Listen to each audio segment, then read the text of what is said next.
Hello, everyone, and welcome to Slash Film Daily for Wednesday, March 31st, 2021. On today's episode of the show, I'm going to be presenting a series of interviews with the filmmakers and one of the stars of the new movie Godzilla vs. Kong. My name is Ben Pearson. I'm the senior writer at slashfilm.com, and we have a very special episode for you today.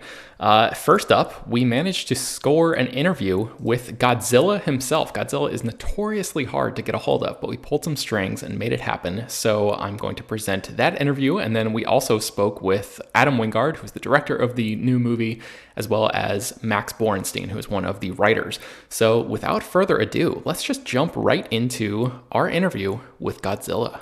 Godzilla, welcome to Slash Film Daily. Let's start out with an easy question. What drew you to this material? Your co-star, Kong, has this reputation for being a little bit of a joker on set. Did he play any pranks while you guys were filming? Oh, that's great. I wish I'd been there to see that. Now, Godzi, can I call you Godzi? Have you been binging anything recently? Have you maybe checked out the Snyder Cut yet? Oh, totally. I mean, I'm right there with you. What do you make of your son, Godzuki, taking to social media to proclaim the start of, quote, Big Lizard Summer?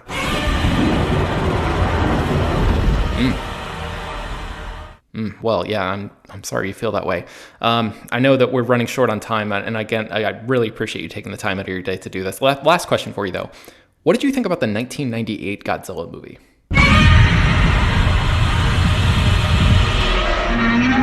Well, thank you for being so candid in your response there. That is very diplomatic of you. We're out of time, so I'm sorry I could talk to you for hours, but we got to go. So thank you very much, and we'll catch you next time. So now let's go to my chat with Adam Wingard, who directed this movie. He also directed films like You're Next and The Guest, the Blair Witch film from a few years ago.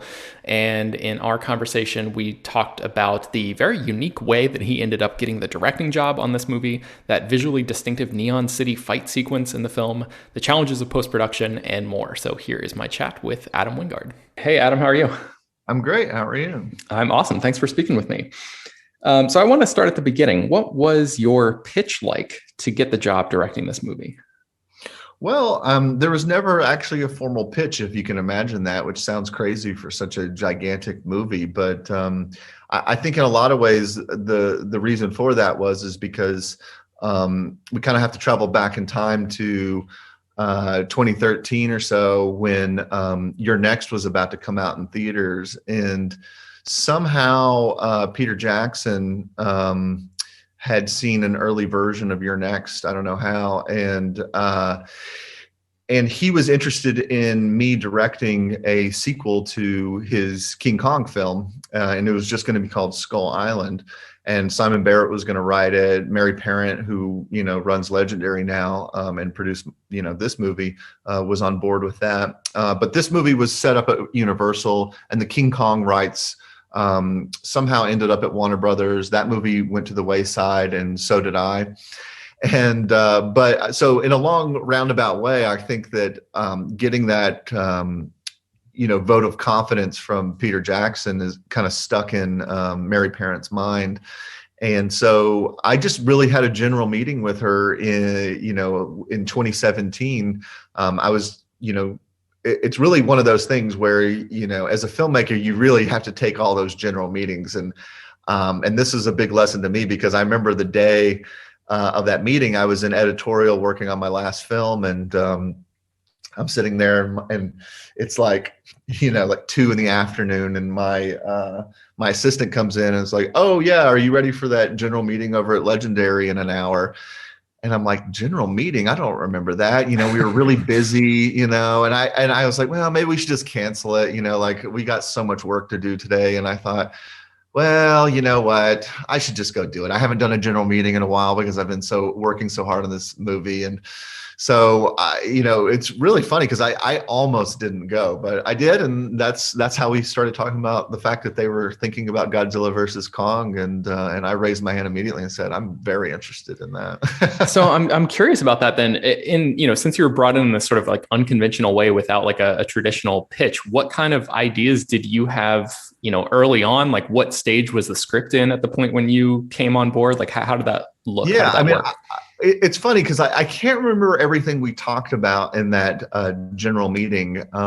The main image that just popped in my head right away, just in the moment, really was I was like, I remember telling Mary that I wanted to see Godzilla and King Kong in a futuristic neon city, with synthwave music playing, and Godzilla, I wanted to see Godzilla chasing Kong around with his nuclear breath in this city. And, I remember talking about that, and that's obviously a main set piece that made it into the film and was probably one of the first things we developed visually for the movie.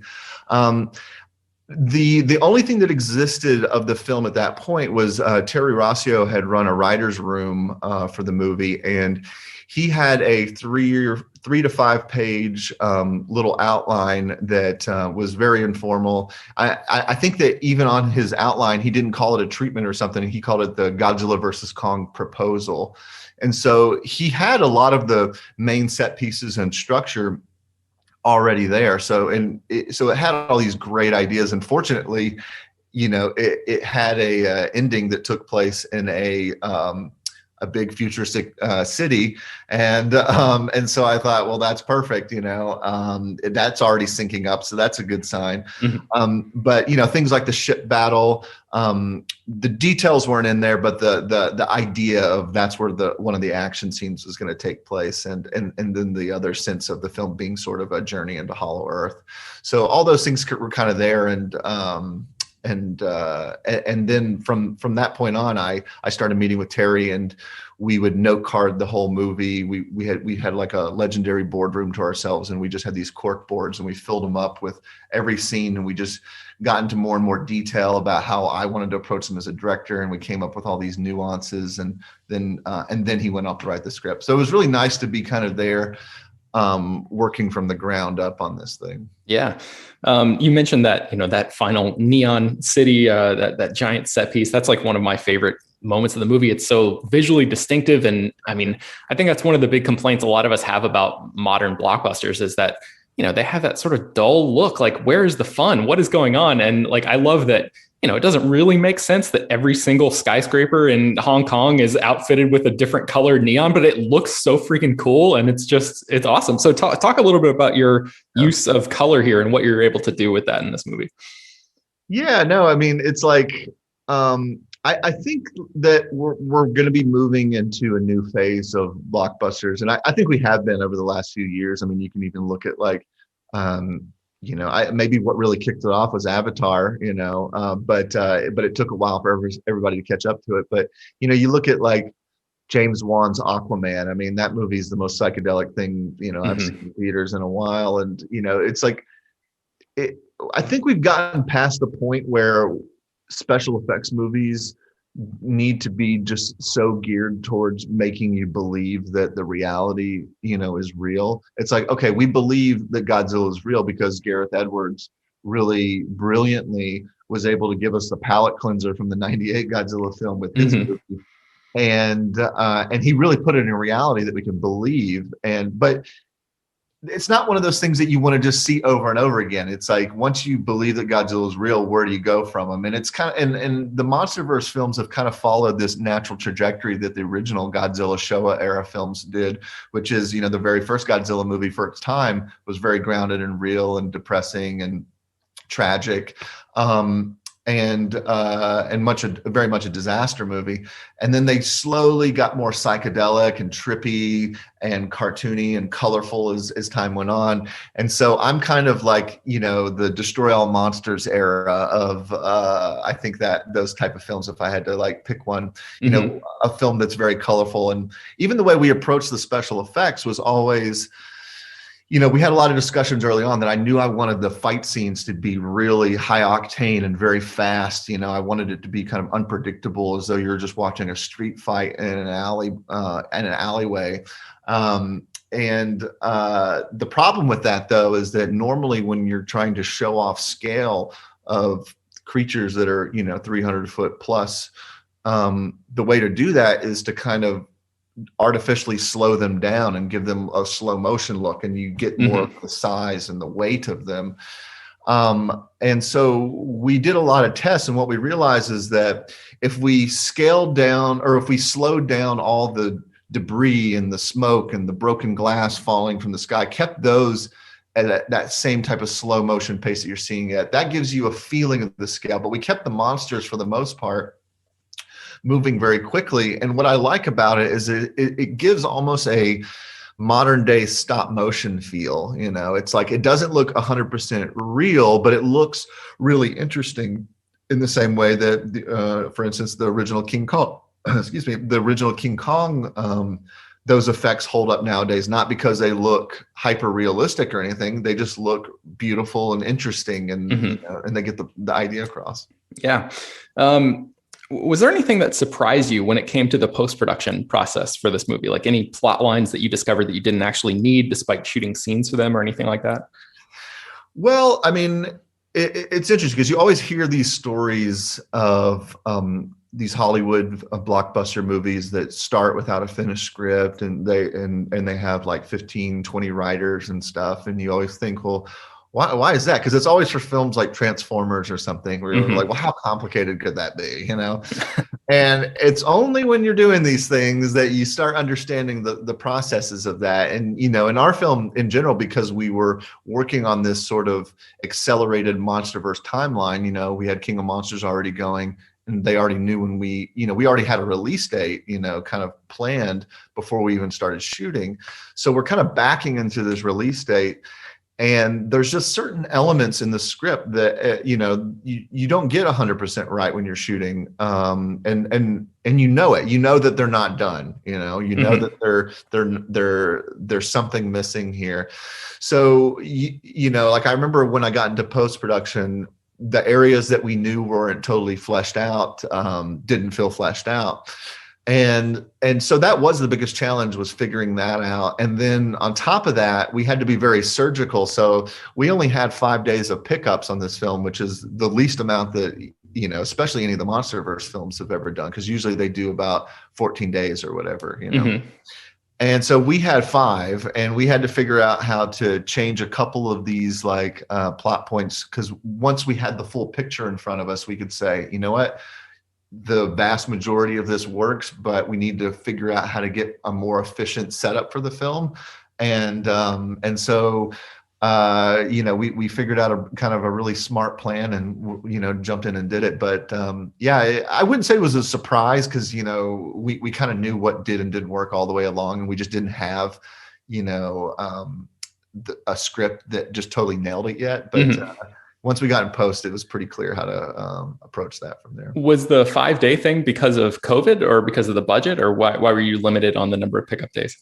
I don't remember. I think it was a budget thing. I think that I think that we were in a place where, we just didn't want to overspend, I think that there's so much waste on big Hollywood movies. And I think that the studio was at a place where they said, you know what, and I think actually that's why I was hired to do this movie, because I've done tons of films over the years, all different budgets, never anything this big, but I have I think a great reputation for always coming in on time and on budget, and I know how to think outside the box. And so I really brought that kind of indie mindset to it, thinking okay, I don't need you to give me everything. I just need to know what I need to fix, right. And I'm going to figure out the best, most efficient way to do it. And so, it was that kind of thing where, because I think initially when we looked at, okay, if we wanted to really just fix everything in the film, what would it take? Maybe 9 days or something. And then we had to kind of say, okay, well, how do we whittle that down to 5? And, it just takes some thinking. I mean, I think it actually gives you a better experience, because you're not just kind of we'll figure it out later. We'll just shoot a bunch of stuff and do it in. We had to really make real decisions. And sometimes I don't think that happens on big Hollywood movies. And, but we're in an era where I think blockbusters are changing, where people are realizing that kind of waste is not working. I think that movie budgets were getting bloated and kind of out of control over the last decade. And I think there's a reckoning now where, even though these are still hugely expensive films, you can't just take a bucket of money and just toss it at something anymore. You have to actually, have an idea of what you're going to do. Yeah. I probably only have time for like one or two more questions. I know you can't talk very much about your Face Off sequel, but maybe you can just clarify one thing for me. Is it essential that both Cage and Travolta sign on for the movie to work in your mind? I'm scared to say yes or no to that, because I don't, because we haven't gotten into that phase of it yet, that I don't want to scare anybody off. But again, I will just kind of reiterate that this is a definitive sequel to Face Off, and that I wouldn't do the movie if at any point it felt like that the film wasn't going to be a real definitive sequel. Okay. Sorry, I know that's not a cool answer, but no, totally fine. Read between the lines there, Yeah, absolutely. Sorry, my last question is just for you personally, what aspect of the work you did on Godzilla versus Kong are you the most proud of? I think that I think that it's really just being able to bring out the emotions in the monsters, like that they're fully fleshed out, realized characters who have all these like kind of nonverbal communication moments. I think that that's the thing I'm most proud of, because anybody can make a big CGI thing look cool, but like to really bring it to life in a way, that's the thing I'm most proud of. That's the thing that like kind of like makes me emotional when I watch the film, because I've never felt emotional necessarily when I've watched my own work. Maybe like here and there, but like with this movie, it's like I get teary-eyed at weird points, and it's not where you'd expect. I mean, sometimes I get teary-eyed when there's like the scene in the rain with Gia and Kong, because it's actually, an emotional scene. So the very first few times that I saw that fully done with the music and the special effects it was like, oh wow, this is really getting there. And I've seen a lot of people cry at that scene, but the one that like I get teary-eyed every time I watch it is the sequence where it's in some of the TV spots now, where there's a shot where Godzilla and King Kong are roaring right in each other's faces, and it's a very long moment in the film because they roar for a while.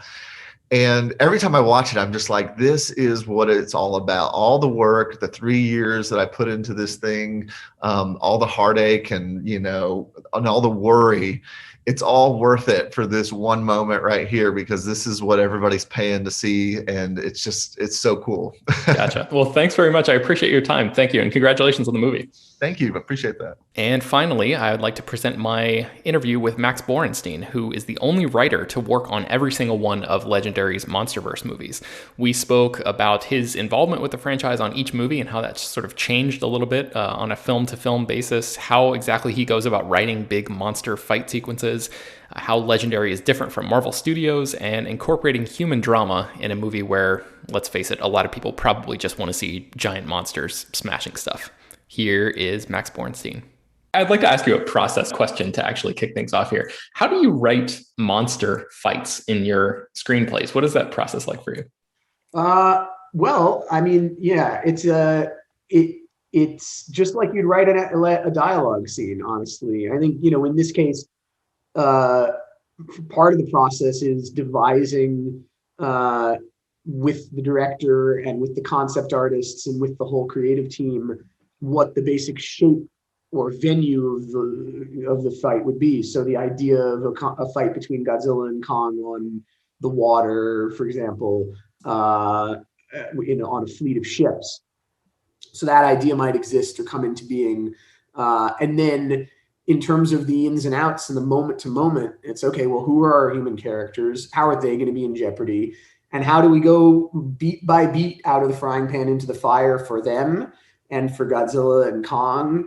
If it were a dialogue scene, you would be thinking about, what the agenda of each character is, and every line in a certain scene, an argument scene, for example, is like a dagger, right? And it's like things are setting up, things are paying off, things are escalating.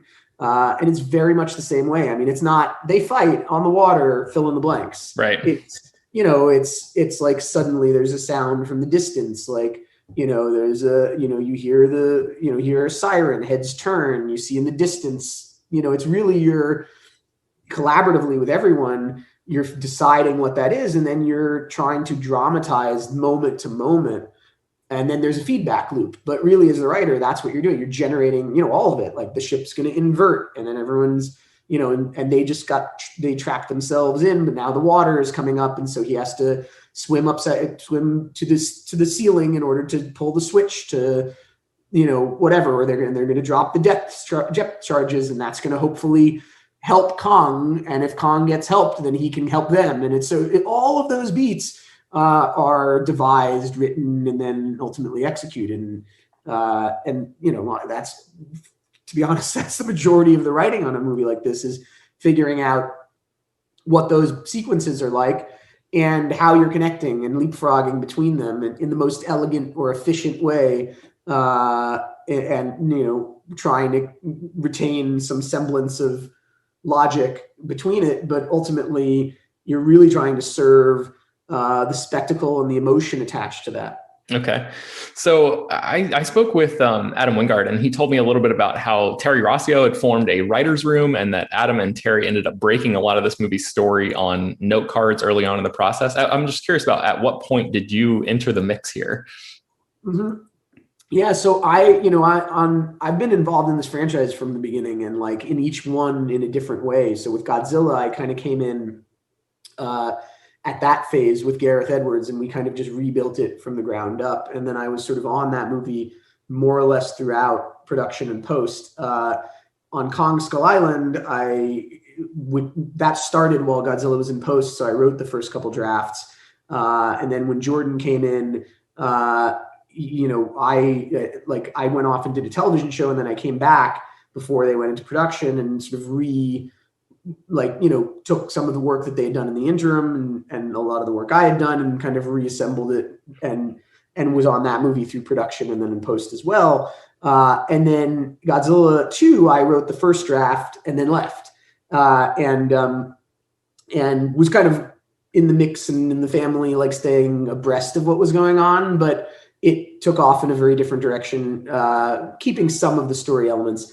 And then with Kong Skull Island, Godzilla versus Kong, it was like a little different than all of them, where like I got to be the guy who was sort of brought in closer to production, and it was like, here are the bones we have, and this is working, this isn't working, and being someone who knew the franchise and knew all of the people and likes them all and works well with them, was able to come in and help them sort of start to assemble those bones into something of the skeleton that there is, and then was able to sort of stay involved during production and then in post, because there's certain things that continue to evolve and shape during that.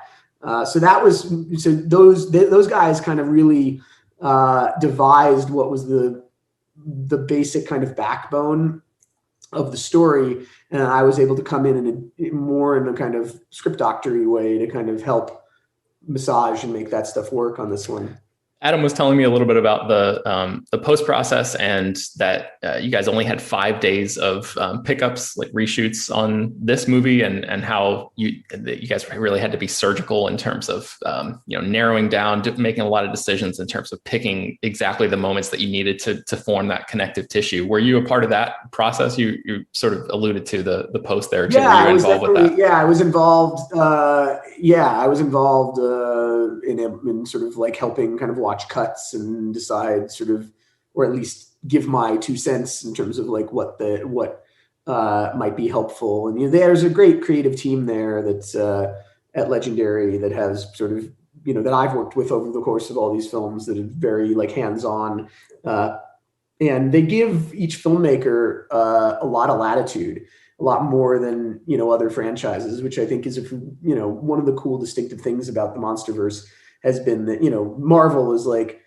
so curated in a brilliant way, where they basically like it all feels, there's a distinctive quality to like a Taika movie, you can sense it's him, but still it's very much all part of the Marvel universe. And with this, it's looser. It is part of the universe, but Gareth's movie is very Gareth, and Jordan's movie is very Jordan, and Mike's movie is very Mike, and Adam's movie is very Adam, and like they're given an opportunity to sort of like really just sort of play and have the keys essentially. And as a writer, it's my sort of job in these movies to kind of come in and help them service that, you know. I was actually going to mention Marvel because I know that for a lot of their films, they use previs for these big scenes, even, before the scripts are written sometimes. So I was just curious about like how it works in terms of the MonsterVerse. Is that something where, the studio has ideas for action scenes ahead of time, like big moments before, that kind of thing? More, to some extent, I think it's more the director and the team, the concept team and all that. Like, I think there's, the studio is certainly supportive of it, but and has its own ideas, but it's less like a Kevin Feige at Marvel sort of coming in and saying, because he knows that world and is the sort of showrunner in a sense of the Marvel universe. This is much more, I think Legendary takes the role of patrons, almost like where they're like the Medici's giving money to Leonardo and Michelangelo and saying, run with it, yeah, we want The Last Supper, but you do your thing. That's more like that, Gotcha. Are you, obviously you've worked on all these movies. Are you this sort of go-to guy on set when it comes to mythology or questions about how things fit into the larger picture? Or if anybody's like, can Monarch do this? Or like, how? Well, I don't know. I mean, I've certainly been the guy who's been able to sort of stick around and be helpful with that. And I think, it's been an evolving, gestating thing. But yeah, I was certainly, I think they use me sometimes for that. And like, they know it as well as anybody.